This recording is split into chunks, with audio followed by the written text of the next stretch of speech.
స్వాగతం. ఆస్ట్రేలియా నుంచి పరివర్తన సందేశం. మ్యూటంట్ మెసేజ్. మార్లో మోర్గాన్.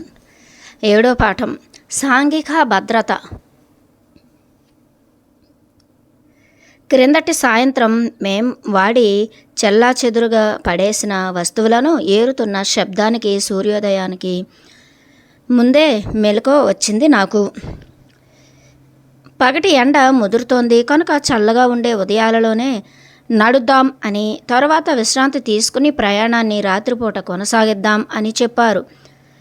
నేను ఆ డింగో తొడుగును మడతలు పెట్టి సామాన్లు సర్దుతున్న వ్యక్తులలో ఒకరికి దానిని అందించాను.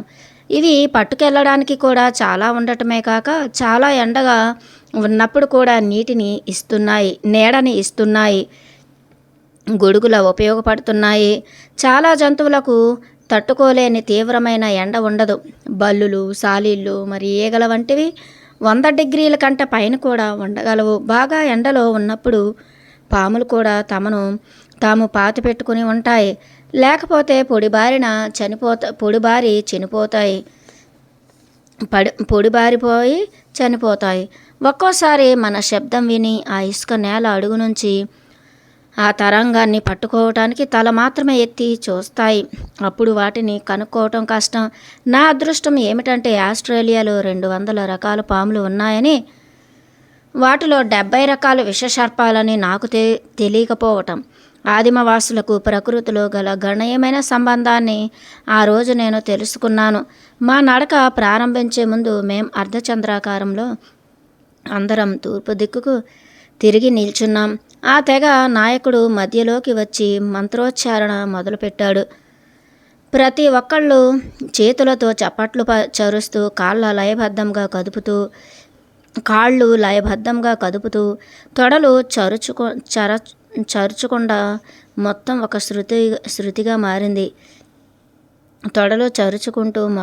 శృతిగా మారింది. ప్రతి ఉదయము ఇది నిత్యకృత్యమే. అది మన సహజీవనంలో అతి ముఖ్యమైన భాగమని నేను కనుక్కున్నాను. అదే ఉదయం దానిని ప్రార్థన, కేంద్రీకృతమవటం, లక్ష్య నిర్దేశం, మీరు ఎలా పిలవాలనుకున్నా సరే. ఈ గ్రహం మీద ప్రతిదీ ఏదో కారణం కోసం ఉంటుందని నమ్ముతారు. ప్రతిదానికి ఓ లక్ష్యం ఉంటుంది. యాదృచ్ఛికాలు, నిలకడలేనితనం, అసహజత్వం ఏమీ లేవు. కేవలం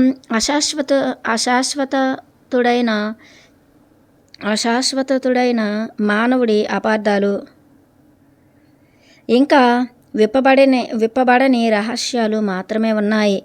మనుష్యులకు, జంతువులకు ఆహారాన్ని అందించటం, మట్టిని దృఢంగా కలిపి ఉంచటం, సౌందర్యాన్ని పెంపొందించటం, వాతావరణ సమతుల్యత కాపాడటం వృక్ష సామ్రాజ్యపు లక్షణం.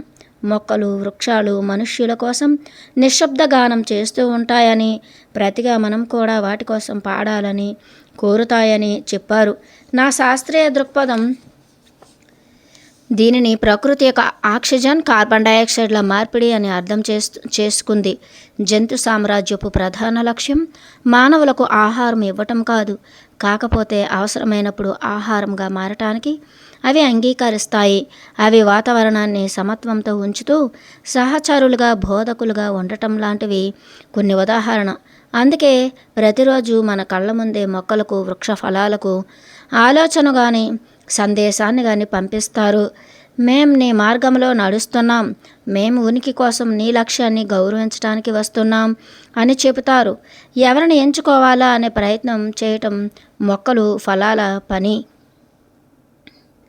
ఈ వాస్తవ తెగల వ్యక్తులకు ఆహారం ఎప్పుడూ లోటుండదు. వాళ్ళ మనో సంభాషణకు విశ్వం ఎప్పుడూ ప్రతిస్పందిస్తూ ఉంటుంది. వాళ్ళు ఈ ప్రపంచం సమృద్ధిలో నిండి ఉన్న ప్రాంతం అనుకుంటారు. ఎవరైనా పియానో వాయిస్తుంటే వినడానికి నువ్వు నేను ఎలా గుమికూడతామో, ఆ నైపుణ్యాన్ని, లక్ష్యాన్ని ఎలా గౌరవిస్తామో వాళ్ళు ప్రకృతిలోని ప్రతి విషయం పట్ల అలానే ఉంటారు. మా సాయంత్రపు ఉత్సవాలలో రోజువారీ ఆహారం చాలా ముఖ్యమైన అంశం. ఆహారం కనబడటం అంటే తినటం కోసమే అనుకోకూడదని నాకు తెలిసింది. ముందుగా కనిపించమని ప్రార్థిస్తాం. కనిపించిన తర్వాత ఇష్టంతో స్వీకరించి కృతజ్ఞతతో ఉండాలి. ఆ తెగ ప్రతిరోజు ఆనాటి ఏకత్వానికి, తమకు, తమ స్నేహితులకు, ప్రపంచానికి కృతజ్ఞత తెలియచేస్తారు. వాళ్ళు ఒక్కోసారి ప్రత్యేకమైన వాటి కోసం అడుగుతారు, కానీ దాని వ్యక్తీకరణ ఇది.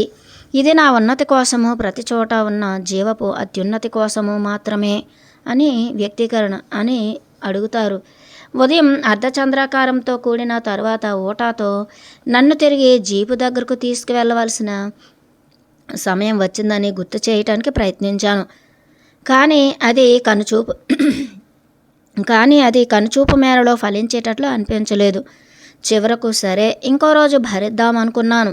ఈ తెగవాళ్ళు ఏ సరుకులను మోసుకురాలేదు, ఏ పంటలు వేయలేదు, కోత కొయ్యలేదు. ఆస్ట్రేలియా చివరి భూములలో ఎండలో నడిచారు. విశ్వం నుంచి అంతులేని ఆశీర్వాదాలు ప్రతిరోజు గ్రహిస్తామని తెలుసుకున్నారు. విశ్వం వాళ్ళను ఎప్పుడూ నిరాశపరచలేదు. మొదటి రోజు ఉదయం అల్పాహారం ఏమీ తీసుకోలేదు. సాధారణంగా అలాగే జరుగుతుంది అని నేను తెలుసుకున్నాను. ఒక్కోసారి మా ఆహారం రాత్రిపూట మాత్రమే ఉండేది. అయితే ఆహారం కనిపించిన ప్రతిసారి సూర్యుడు ఎక్కడ ఉన్నాడో చూడకుండా తినేవాళ్ళం.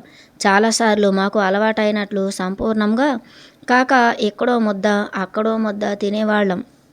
మేం చాలా నీళ్ల తిత్తులను పట్టుకు వెళ్ళాం. మానవ శరీరంలో 70% నీరుంటుందని, సాధారణ పరిస్థితులలో ఒక వ్యక్తికి రోజుకు గాలను నీళ్లు అవసరమని నాకు తెలుసు. ఈ ఆదిమవాసులను గమనిస్తే వాళ్ళకు చాలా తక్కువ నీరు అవసరం అని, నాకంటే తక్కువ త్రాగుతారు అని తెలిసింది. అసలు వాళ్ళు ఆ నీటి తిత్తులలో నుంచి చాలా తక్కువ నీరు త్రాగారు. వాళ్ళ శరీరాలు ఆహారంలో తేమను ఎక్కువ ఉపయోగించినట్లు కనిపించింది. పరివర్తన చెందినవారు చాలా విషయాలకు అలవాటు పడిపోతారని, వాటిలో నీరు కూడా ఒకటని వాళ్ళ అభిప్రాయం. పొడిబారి ఎండిపోయిన గడ్డిలాంటి పదార్థాన్ని నానబెట్టడానికి, ఆహారంలో ఉపయోగించడానికి నీరు ఉపయోగించేవాళ్ళం. ఆ గోధుమ పుల్లలు నీళ్ళలోకి నానబెట్టేటప్పుడు నిర్జీవంగా ఎండిపోయినట్లు ఉండేవి. బయటకు తీసినప్పుడు అత్యంత ఆశ్చర్యకరంగా అప్పుడే పచ్చివి కోసినట్లుగా అనిపించేవి. అసలు అక్కడ ఏ తడి లేని ప్రదేశంలో కూడా వాళ్ళు నీటిని కనుక్కునేవారు. ఒక్కోసారి వాళ్ళు ఇసుక మీద పడుకుని అడుగున ఉన్న నీటి శబ్దం వినేవారు. లేకపోతే చేతులు వేలువైపు త్రిప్పి ఆనించి నీటి కోసం నేలను పరీక్షించేవారు. వాళ్ళు పొడవుగా మధ్యన ఖాళీ ఉండే పుల్లలను నేలలోకి దింపి పైవైపు నుంచి నీళ్లను పీల్చి చిన్న ఫౌంటైన్ సృష్టించేవారు. ఆ నీళ్లు చూడటానికి మురికిగా ఇసుగా ఉండేవి, కానీ రుచి మధురంగా స్వచ్ఛంగా ఉండేది. వేడిగా అడవిలను గమనించటం ద్వారా ఆవిడలను గమనించటం ద్వారా నీటి గురించి తెలుసుకునేవారు. అంతేగాక వేడిగా ఆవిరులను గమనించటం ద్వారా నీటిని గురించి తెలుసుకునేవారు. అంతేగాక గాలిలో సైతం నీటి వాసనను గ్రహించి అనుభూతి చెందేవారు. తమ అంతర్ ప్రదేశాలను అన్వేషించాలనుకునే ప్రయత్నం చేసే చాలామంది అంత త్వరగా ఎందుకు చనిపోతారో నాకు ఇప్పుడు అర్థమైంది. వాళ్ళు జీవించాలంటే సహజ ప్రావీణ్యతను పొందాలి. ఒక రాతి కొలను నుంచి నీటిని తీసుకున్నప్పుడు ఆ ప్రాంతాన్ని ఏ విధంగా చేరుకోవాలో నా మానవ వాసనతో ఆ పరిసరాలను కలుషితం చేయకుండా ఉండటము, జంతువులను భయపెట్టకుండా ఉండటము నేర్పారు. ఎందుకంటే అది వాటి నీరు కూడా. దాని మీద మనుషులకు ఎంత హక్కు ఉందో జంతువులకు కూడా అంతే హక్కు ఉంది. అసలు అక్కడ ఎంత తక్కువ నీరు ఉన్నా ఆదిమవాసులు ఆ నీటి మొత్తం ఎప్పుడూ తీసుకునేవారు కాదు. నీరు ఉన్న ఏ ప్రాంతంలోనైనా వాళ్ళు త్రాగటానికి ఒక్క చోటు నుంచే తీసుకునేవారు. ప్రతి జాతి జంతువు అదే వైఖరి అవలంబించేది. కేవలం పక్షులు ఈ నియమాన్ని పాటించక వాటి ఇంటి దగ్గరలాగా వ్యవహరించేవి. నీళ్లు త్రాగేవి, రెక్కలు టపటపా కొట్టేవి, అక్కడే విసర్జన చేసేవి, స్నానం చేసేవి. ఆ తెగలోని వ్యక్తులు నేలవైపు చూసి దగ్గరలో ఏ జీవులు ఉన్నాయో చెప్పేవారు. పిల్లలుగా ఉన్నప్పుడే వాళ్ళు సునిశ్చిత పరిశీలన నేర్చుకుంటారు. దాంతో ఒక్కసారి గుర్తులు చూడగానే అవి నడిచే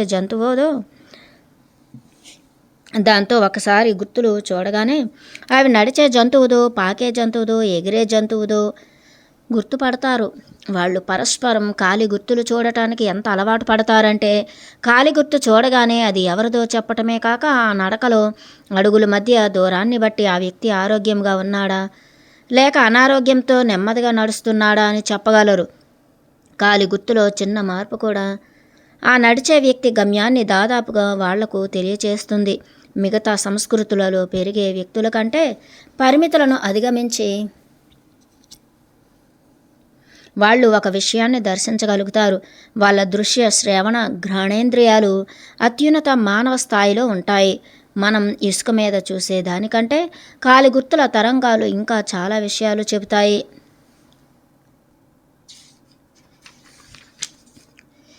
టైర్ల గుర్తులు చూడటం ద్వారా ఆదివాసీ ట్రాక్టర్స్, ఒక వాహనపు రంగు, దాని నిర్మాణం, సమయం, తేదీ, దాంట్లో ఉన్న ప్రయాణికుల సంఖ్యతో సహా చెప్పగలరు అని నేను తెలుసుకున్నాను. తరువాత కొన్ని రోజుల్లో మేము దుంపలు, కాడలతో పాటు భూమి లోపల పెరిగే కూరగాయలు, బంగాళాదుంప, చిలగడదుంప లాంటివి తిన్నాం. వాళ్ళు పక్వానికి వచ్చిన దుంప మొక్కలను పీకి చూడకుండానే గుర్తించగలరు. ఆ మొక్క చుట్టూ చేతులు తిప్పి చూసి ఇది పెరుగుతూ ఉంది కానీ ఇంకా సిద్ధం కాలేదు అనో, లేదా ఇది పక్వానికి వచ్చి మళ్ళీ ఇంకో మొక్కను ఇవ్వటానికి సిద్ధంగా ఉంది అనో చెప్పగలరు. నాకేమో అన్ని కాండాలు ఒకే రంగులా కనిపిస్తాయి, ఒకే రకంగా కనిపిస్తాయి. అందుకని చాలా వాటిని పీకి ఇబ్బంది పెట్టి మళ్ళీ పాతిన తరువాత వాళ్ళు నన్ను ఏది పీకాలో చెప్పే వరకు ఎదురు చూసి దాన్ని పీకటం మంచిది అనుకున్నాను. వాళ్ళు దాన్ని మనుషులందరికీ సహజంగా ఉండి లోపల ఏముందో చెప్పగల సామర్థ్యం అని చెప్పారు. మనుషులందరికీ సహజంగా ఉండి లోపల ఏముందో చెప్పగల సామర్థ్యం అని చెప్పారు. నా సంఘం ఒకరిని సహజావబోధ దిశలో వినటాన్ని ప్రోత్సహించకపోగా ఆ శక్తికి అసహజ క్షుద్ర శక్తిగా ఆరోపించబడింది. దానివలన సహజంగా వచ్చే దానిని తెలుసుకోవటానికి శిక్షణ పొందవలసి వచ్చింది. మొక్కలను అవి ఉనికిలో ఉన్నందుకు గౌరవింపబడటానికి సంసిద్ధతతో ఉన్నాయో లేవో తెలుసుకున్నారు. విశ్వం నుంచి అనుమతి పొంది నా అరచేతితో పరీక్షించడాన్ని నేర్పారు. నేను ఒక్కోసారి వేడిని అనుభవించేదాన్ని, ఒక్కోసారి మొక్కలు సంసిద్ధతతో ఉన్నాయా లేదా అని తెలుసుకునే ప్రయత్నం చేసినప్పుడు నా వేళ్ళు అదుపు తప్పి మెలితిరిగిపోయేవి. నేను దీనిని చేయటం నేర్చుకున్నప్పుడు ఆ తెగవాళ్ళు ఎగిరి గంతు వేసి నన్ను ఒప్పుకున్నారు అనుకున్నాను. అది నేను కొంచెం తక్కువ స్థాయిలో పరివర్తన మార్పు చెందానని తెలియచేస్తూ బహుశా క్రమంగా మరింత వాస్తవంగా మారటాన్ని సూచిస్తుందేమో. ఇంకో ముఖ్యమైన విషయం ఏమిటంటే ఏ మొక్కను సంపూర్తిగా వాడలేదు. కొత్తది పెరగటం కోసం అవసరమైనంత వదిలిపెట్టే వాళ్ళం. మట్టి తాలూకు నిశ్శబ్ద స్వరం లేదా సంగీతం పట్ల ఆదిమవాసులకు ఆశ్చర్యకరమైన ఎరుక ఉండేది. వాళ్ళు పరిసరాల నుండి లోపల ఏముందో పసిగట్టి దానిని అనువదించటానికి తమకు మాత్రమే స్వంతమైనది ఏదో చేసి చైతన్యంతో వ్యవహరిస్తారు. ఎలాగంటే విశ్వ సందేశాలు గ్రహించే చిన్న నక్షత్ర గ్రహాన్ని కలిగినట్లుగా. మొదటి రోజు సాయంత్రం ఒక స్త్రీ నా దగ్గరకు వచ్చింది. ఆవిడ తన తలలో నుంచి మురికిగా ఉన్న దారాన్ని ఒకదానిని తీసి నా పెద్ద జుట్టును మెడపైకి ఎత్తి పట్టుకుని ఒక కొత్త అలంకారం చేసింది. ఆమె పేరు ఆత్మ. ఆమె ఆధ్యాత్మిక పరంగా సంబంధించి ఎలా ఉందో నాకు తెలియదు, కానీ తరువాత మేం మంచి స్నేహితులుగా మారినప్పుడు అది నాకు సంబంధించింది అని నిర్ణయించుకున్నాను. నేను రోజులు, వారాలు, అసలు కాలమే మర్చిపోయాను. జీపు దగ్గరకు తిరిగి తీసుకువెళ్ళటం గురించి అడగటం వదిలేశాను. అది వ్యర్థంగా కనిపిస్తూ ఇంకేదో సంభవిస్తోంది అనిపిస్తోంది. వాళ్ళ మనస్సులో ఏదో ప్రణాళిక ఉంది. ఇప్పుడు ఈ సమయంలో దానిని తెలుసుకునే అనుమతి లేదు నాకు. నా దారుఢ్యం, ప్రతిస్పందన, నమ్మకాలకు నిరంతరం జరిగే పరీక్షలన్నీ సవాళ్లుగానే ఉంటున్నాయి. కానీ ఎందుకో నాకు అర్థం కాలేదు. చదవటం, వ్రాయటం రాని వాళ్లకు వేరే విధమైన పరీక్షా పద్ధతి, మరి ప్రగతి పత్రం ఉంటుందేమో. మరి కొన్ని రోజులు ఇసుక ఎంత వేడిగా మారిందంటే దానిలో అడుగు పెట్టినప్పుడు నా పాదాల శబ్దం నాకు వినిపేటంత. అవి నూనెలో వేయించిన వంటకంలాగా ఉడికిపోయాయి. ఆ పగుళ్ళు పొడిగా మారి గట్టిపడి ఒక రకమైన గిట్టలాగా తయారవటం మొదలైంది. కాలం గడిచే కొద్దీ నా శారీరక పటుత్వం అద్భుతమైన స్థాయికి చేరింది. ఉదయం అల్పాహారం కానీ, మధ్యాహ్నం భోజనం కానీ లేకపోయినా నేను దృశ్యాన్ని దర్శిస్తూ పోషించుకోవటం మొదలుపెట్టాను. నేను బల్లుల పురుగును, కీటకాలు ఉండలుగా చుట్టుకోవడాన్ని, నేను బల్లుల పరుగును కీటకాలు ఉండలుగా చుట్టుకోవడాన్ని, ఆకాశంలోనూ రాళ్లలోనూ దాక్కుని ఉన్న చిత్రాలను చూస్తూ ఉండేదాన్ని, కనుక్కునేదానిని. ఆ మనుషులు ఎడారిలో పవిత్ర స్థలాలను గుర్తించారు. చూడబోతే ప్రతిదీ పవిత్రంగానే ఉంది. ముద్దుగా వననరాళ్ళు, కొండలు అని కనుమలు, మెత్తని పొడిబారిన నేల, పూర్వ తెగల నివాస ప్రాంతాలకు అదృశ్య రేఖలేవో గీయబడి ఉంటాయి. నేను అనుకున్నాను, వాళ్ళు ప్రత్యేకమైన వివరాలతోనూ శృతితోనూ పాడుతూ దూరాన్ని ఎలా కొలవాలో చూపించారు. కొన్ని పాటలకు 100 చరణాలు కూడా ఉంటాయి. ప్రతి మాట శబ్దం లేని విరామం, అన్నీ ఖచ్చితంగా ఉండాలి. గుర్తుపెట్టుకోవడంలో తేడాలు రావటం ద్వారా క్రొత్తగా చేర్చబడేవో మార్చబడేవో ఉండవు. ఎందుకంటే అదే కొలవద్ద వాళ్ళు ఒక ప్రదేశం నుంచి ఇంకో ప్రదేశానికి వెళ్ళేటప్పుడు పాడుతారు. నేను ఈ పాటలను నా అంధ స్నేహితుడు ఒకరు అభివృద్ధి చేసిన కొల ప్రమాణంలో పోలుస్తాను. వాళ్ళు తమకు లిపిని వద్దు అనుకున్నారు. లిపి అనేది జ్ఞాపకం ఉంచుకోగల సామర్థ్యాన్ని కోల్పోయేటట్లు చేస్తుంది. మీరు కనుక గుర్తు తెచ్చుకోవటం కోరుకుని సాధన చేస్తే అత్యుత్తమ స్థాయిని పొందుతారు. ఆకాశం ఒక మేఘము లేకుండా నీలివర్ణం పూసినట్లుంది. ఒక రోజు కంటే మరో రోజు మరింత విభిన్నంగా కనిపిస్తూ, మధ్యాహ్నపు ఎండ ఆ ఇసుక మీద పడి మెరుస్తూ కళ్ళు చెదరగొట్టినట్లుగా అది నా దృష్టి అనే నదికి ద్వారాలు తెరిచినట్లుగా మారింది. ఒక రాత్రి నిద్ర తర్వాత ఏ శక్తిని పుంజుకుంటామో, కొన్ని చుక్కల నీరు నా దాహాన్ని ఎలా తీరుస్తుందో, రుచులన్నీ తీపి నుంచి వగరు దాకా అన్నీ తెలుసుకోవటం కాదు, దానిని ప్రతి అణువును ఆస్వాదించటం మొదలుపెట్టాను.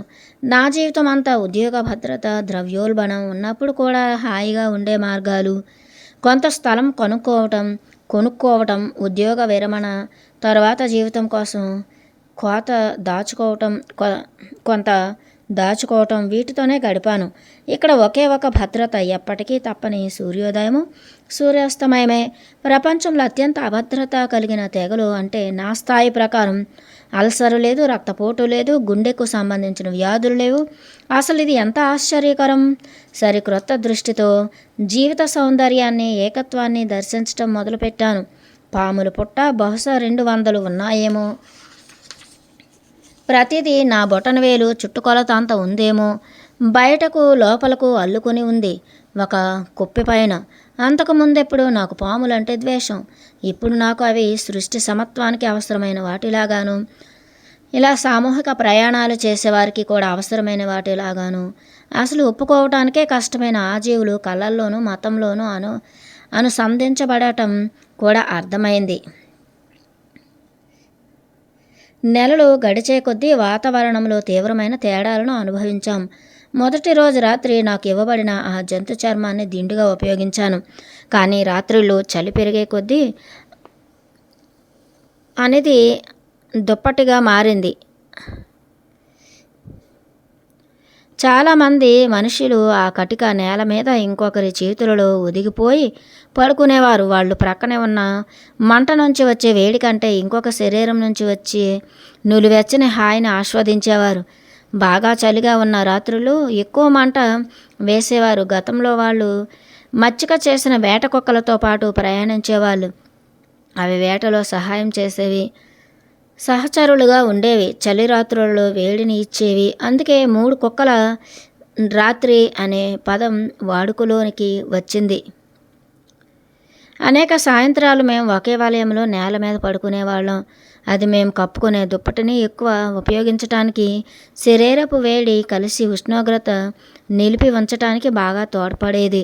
ఇసుకలో ఉన్న చిన్న గోతులు తవ్వి వేడి బొగ్గులు పెట్టేవాళ్ళు. పైన ఇంకొంచెం ఇసుక వేసేవాళ్ళం. ఆ కప్పుకునే లోతులో సగం క్రింద సగం మీద వేసుకునేవాళ్ళం. గుంటగా చేసిన చోటును ఇద్దరం పంచుకునేవాళ్ళం. మధ్యలో మా అందరి కాళ్ళు కలిసి ఉండేవి. నా గడ్డం క్రింద 2 చేతులు ఉంచుకొని పైనున్న అనంతాకాశాన్ని చూడటం నాకు గుర్తుంది.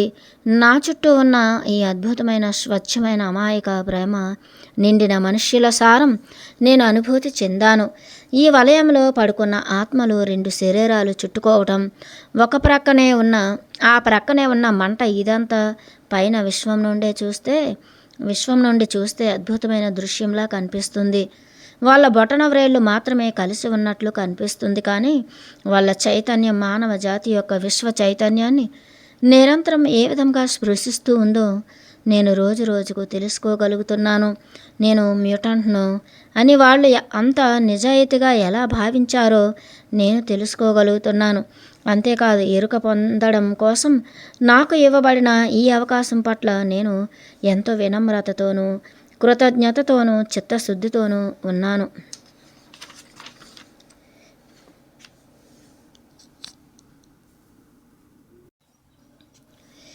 8వ పాఠం నిస్తంత్రి సమాచారం. ఈరోజు కూడా ఇంచుమించు ముందు రోజు జరిగిన వాటిలాగే ఆరంభమైంది కనుక ప్రత్యేకంగా ఏం ఉందా అని ఆలోచన లేదు. సాధారణమైన అలవాటుకు భిన్నంగా మేం అల్పాహారం తీసుకున్నాం. ఆ ముందు రోజు దారిలో మాకు ఒక రుబ్బే రాయి రోలు కనిపించింది. చాలా పెద్దగా, బరువుగా, బాదం ఆకారంలో, మోయలేనంతటిది.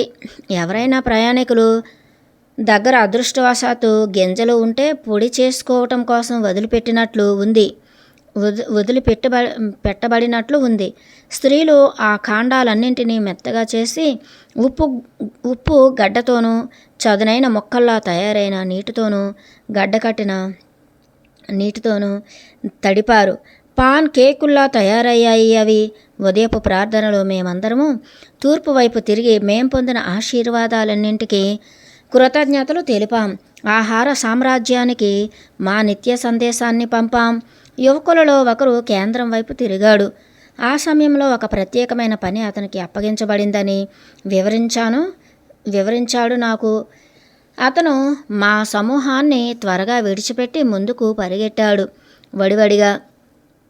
వడివడిగా పరిగెట్టాడు. నాయకుడు ఆగమని చెప్పి మోకాళ్ళ మీద కూర్చునేలోపు ఆ రోజు చాలా గంటలు నడిచాం. ఆయన అలా మోకాళ్ళ మీద కూర్చుని చేతులు ముందుకు చాపి చిన్నగా కుదుపుతున్న స్థితిలోనే ప్రతి ఒక్కరూ చేరుకున్నారు. నేను ఏం జరుగుతోంది అని ఓటాను అడిగాను. అతను నన్ను మౌనంగా ఉండమని సైగ చేశాడు. ఎవరు ఏమీ అనటం లేదు, కానీ వాళ్ల ముఖాలు గంభీరంగా ఉన్నాయి. చివరకు ఓటా నా వైపు తిరిగి ముందుగా వెళ్ళిన ఆ యువకుడు సందేశాన్ని పంపిస్తున్నాడు అని చెప్పాడు. అతను తాను చంపిన ఒక కంగారు తోకను కత్తిరించటానికి అనుమతి అడుగుతున్నాడు. తర్వాత ప్రతిరోజులానే మేం నడిచేటప్పుడు నాకు తెలిసింది, ఈ మనుషులు సమాచారం పంపించడం కోసం చాలాసార్లు మనస్సులో సంభాషిస్తుంటారని. నేను దానిని చూస్తున్నాను. అక్కడ ఏ చిన్న శబ్దము వినపడదు, కానీ 20 మైళ్ళ అవతల ఉన్న వారికి కూడా ఆ సందేశం అందబడుతూ ఉంటుంది. అతను ఆ తోకను ఎందుకు తీసివేస్తానంటున్నాడు అడిగాను నేను. ఎందుకంటే కంగారు శరీరంలో అది చాలా బరువైన భాగం. అతను అనారోగ్యంతో ఉన్నాడు. దానిని తేలికగా మొయ్యటానికి వీలు లేదు. అది అతని కంటే పొడవుగా ఉంది. అంతేకాక అతను తాగిన నీరు పాడై శరీరాన్ని చాలా వేడిగా చేసింది. అతని ముఖం మీద నుంచి బొట్లుగా శ్వేదం రాలుతోంది. నిశ్శబ్దంగా దూరశ్రవణం ద్వారా సమాధానం పంపబడింది. ఓట ఈ రోజుకి ఇక ఆగుదామన్నాడు. ఆ మనుషులు మేం తీసుకోబోయే ఎక్కువ ఆహారాన్ని సిద్ధం చేయడానికి పెద్ద గొయ్యి త్రవ్వసాగారు. మిగిలిన వాళ్ళు మందుల మనిషి స్వస్థ స్త్రీల సూచనల ప్రకారం మందు తయారు చేయసాగారు. ఈ లోపల ఆ యువ వేటగాడు వైద్యం చేయించుకుంటున్నాడు. ముందుగా అతనికి మూలికల టీ ఇచ్చారు. తర్వాత అప్పుడే లోతుగా త్రవ్విన చోటు నుంచి తీసిన చల్లటి ఇసుకను అతని పాదాలకు కట్టారు. అతన్ని తల క్రిందులు చేసి వేడిని తగ్గించగలిగితే అది అతని శరీరపు ఉష్ణం అంతటినీ సమస్థితిలోకి తెస్తుందని చెప్పారు నాకు. అది వినటానికి వింతగా ఉన్న జ్వరాన్ని తగ్గించింది. ఆ మూలికలు కడుపు నొప్పిని తగ్గించటంలోనూ విరేచనాలు కాకుండాను కూడా బాగా పనిచేశాయి. లేనట్లయితే ఆ పరిస్థితిలో అంత జ్వరంలో ఉండటం చాలా కష్టమైన పని. అది చాలా గణనీయమైన విషయం. దీనిని నేను స్వయంగా చూసి ఉండకపోతే నమ్మటం కష్టసాధ్యంగా ఉండేది. ముఖ్యంగా దూరశ్రవణం ద్వారా సమాచారం పంపటం నేనేమనుకున్నానో ఓటాకు చెప్పాను. అతను నవ్వి, ఒక ఆదివాసి మొదటిసారిగా నగరానికి వెళ్ళి కాయిన్ బాక్స్లో డబ్బు వేసి నెంబరు తిప్పటం, మీ బంధువుతో మాట్లాడటము చూస్తే ఎంత ఆశ్చర్యపడతాడో, ఏమనుకుంటాడో మీకు ఇప్పుడు తెలిసింది అనుకుంటాను. అతను దాన్ని నమ్మశక్యం కాని విషయంగా భావిస్తాడు అన్నాడు. అవును, 2 పద్ధతులు మంచివే. అతను టెలిఫోన్ బూతు లాంటివి లేని ఇటువంటి చోట్ల మీ పద్ధతే ఖచ్చితంగా ఉన్నతమైంది అని బదులు చెప్పాను నేను. మనోగ్రహణ విద్య అనేది స్వస్థలాన్ని వదిలి చాలా దూరం వచ్చేసిన వాళ్లకు నమ్మశక్యంగాని సంగతే. వాళ్ళు ప్రపంచంలోని వ్యక్తులందరూ క్రూరులని నమ్ముతారు. కానీ జాతికి చెందని వారు కూడా భూమి మీద ఉంటారంటే నమ్మలేరు. తమదైన స్వీయ నైపుణ్యంతో కలిసి నివసిస్తూ పూర్తి ప్రోత్సాహం ఐక్యతతో ఉంటూ ప్రతి ఒక్కరిని తమలాగే గౌరవించుకుంటూ ఉంటారని అనుకోరు. ఓటా చెప్పిన దాని ప్రకారం ఆ నిజమైన వ్యక్తులు జీవితకాలంలో ఎప్పుడూ అబద్ధం చెప్పలేదు. చిన్న అతుకు కోసం కూడా సగం నిజం కూడా లేకపోతే సరికాని ప్రకటనలు సాధారణంగా చేయటం వంటివేమీ వాళ్ళ దగ్గర లేవు. కనుక వాళ్లకు దూరశ్రవణం సాధ్యమైంది. అబద్ధం ఎప్పుడూ చెప్పరు కనుక వాళ్లకు దాచవలసినవేవీ లేవు. వాళ్ళు దేనినైనా తాము గ్రహించడానికి భయం లేని సమూహం.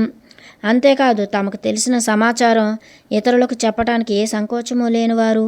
అది ఎలా పనిచేస్తుందో ఓటా వివరించాడు. 2 ఏళ్ల వయసులో ఆ పిల్లవాడు ఇంకొకడు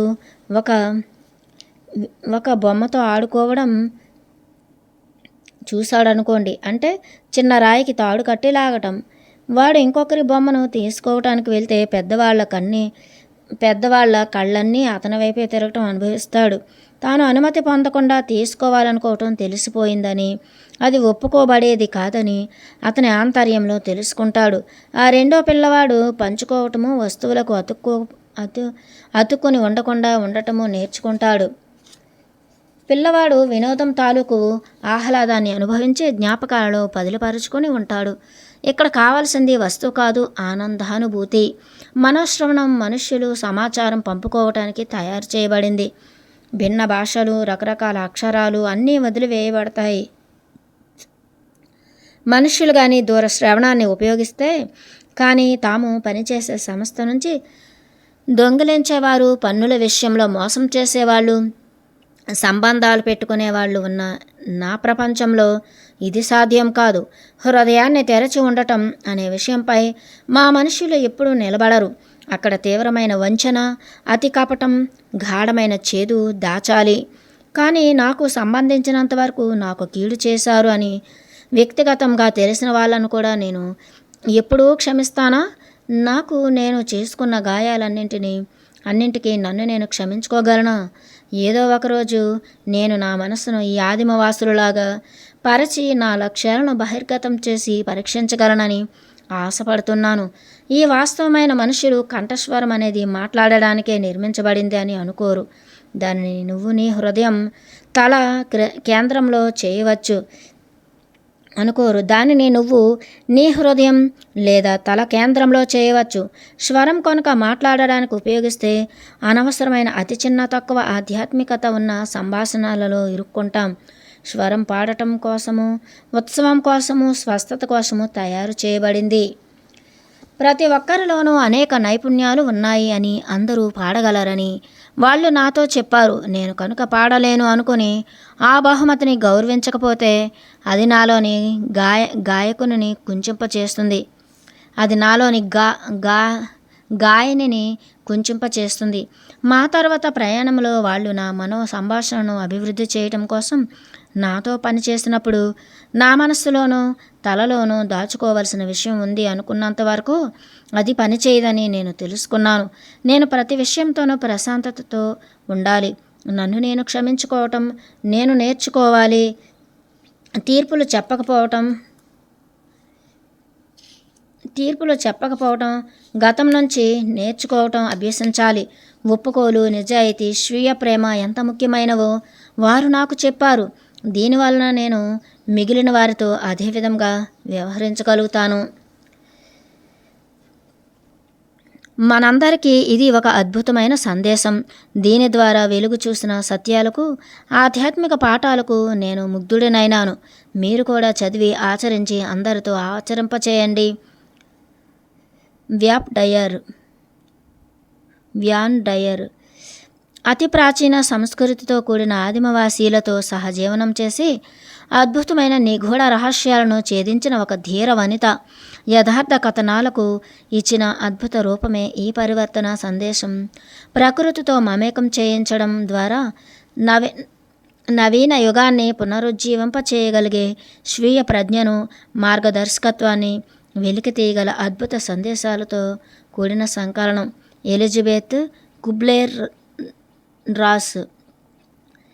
నేను ఇంతవరకు చదివిన పుస్తకాల్లోకెల్లా అత్యంత అద్భుతంగా తీర్చిదిద్దబడి నన్ను ఆకట్టుకున్న ఈ పుస్తక రాజ్యం మనల్ని లోతుగా ఆలోచింపచేసి ఎంతో జ్ఞానాన్ని నేర్చుకోవడానికి మరింత దోహదం చేస్తుంది. ఓజీ మాండినో.